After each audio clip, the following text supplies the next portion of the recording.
on Zoom? He's at the table, sorry. Oh, he's at the table. Oh, he's got a Z by his name, but maybe that Z stands for something else. Mr. Knight, welcome. You've got 5 minutes. Thanks for your patience. Kia ora e te committee. As you know, I'm a professor of law at Te Herenga Waka, Victoria University, Wellington, specialising in constitutional and government law, and I'll try and be brief. This bill proposes a quasi-constitutional regime that seeks to reshape legislation through soft power based on a suite of generalised norms. And in my view, it will fail in that mission. Sure, it has the potential to influence and shape proposed laws and laws already on the books. And in my submission, I explain how it would do so through the exercise of soft power and the ways it would have real impact on policy and lawmaking process, and without doubt will have a much greater instrumental effect on laws than merely providing transparency as it is claimed. While not formally restricting the sovereignty of Parliament, it will in reality politically incentivise certain types of law and discourage others. And that's the constitutional magic of these hortatory vetting regimes. But in the medium to long term, it will fail to achieve enduring constitutional character similar to the Public Finance Act and the Bill of Rights Act on which it is partly modelled. It will fail to be a meaningful constitutional blueprint for legislation because many of the norms embedded in the bill are heavily contested and represent ideological dogma that is not above politics as constitutional commitments should. And you've heard much about those principles, and I won't repeat that.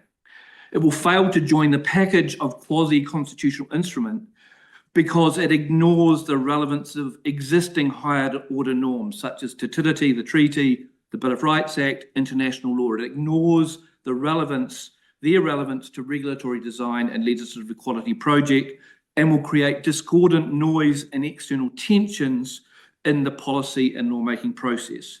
So too with the other important values that are precious to our democracy. It will fail to be regarded as a meaningful constitutional instrument because of its absolutism and the very odd omission of a justified incompatibility clause, as was seen in earlier versions of the bill, that would have provided a general standard for countervailing matters of public interest to be reasoned through. And I think the committee should pay close attention to its omission, because I'm not sure this point has been raised significantly in submissions. It will fail to be regarded as an important constitutional process because the key supervisory board, the Regulatory Standards Board, probably breaches the separation of powers and certainly invests too much political power in the hands of the Minister for Regulation. And it will fail to deliver on the constitutional mission because it will be repealed immediately on change of government due to these flaws and the fact it is an instrument of politics rather than a blueprint for lawmaking that sits above politics. To be clear, I'm a big champion for improving legislative quality and regulatory design, but this isn't the solution because of its many flaws.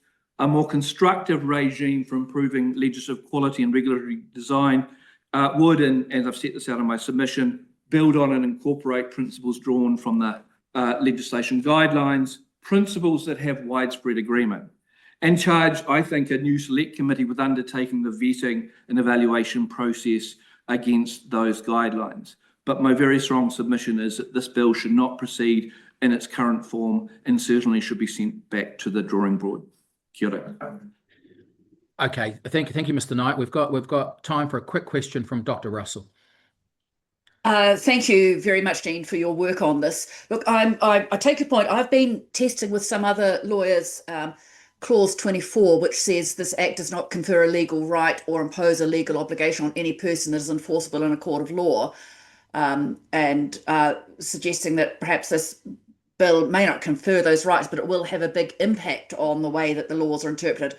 Is that that's what I've taken from your oral submission? Is that what you intended to? Well, I think it has its influence upstream. And so it is in the earlier stages of the policy and lawmaking process, you'll see departments and ministers trying to shape legislation to conform with those norms in order to get the easy passage. So it might be that features of bills are taken out. It might be that bills incorporate, for example, compensation for takings of properties in a sort of anticipatory way to ensure that a bill has easy passage. There's been some suggestion, I think, from the LDAC about whether there might be a downstream consequence in terms of the courts taking the bill as a nod to interpret the legislation in existing legislation in a particular way. I'm not sure if how real that is. Certainly, in order for the courts to do that, this bill would need to attract a quasi-constitutional character, and for the reason I put out, I don't think it's going to do that, and I think that chance of downstream consequences in interpretation court, while it can't be discounted, is probably more remote. Okay, thank you. Thank you. Thank you. That's all we've got time for. Thank you,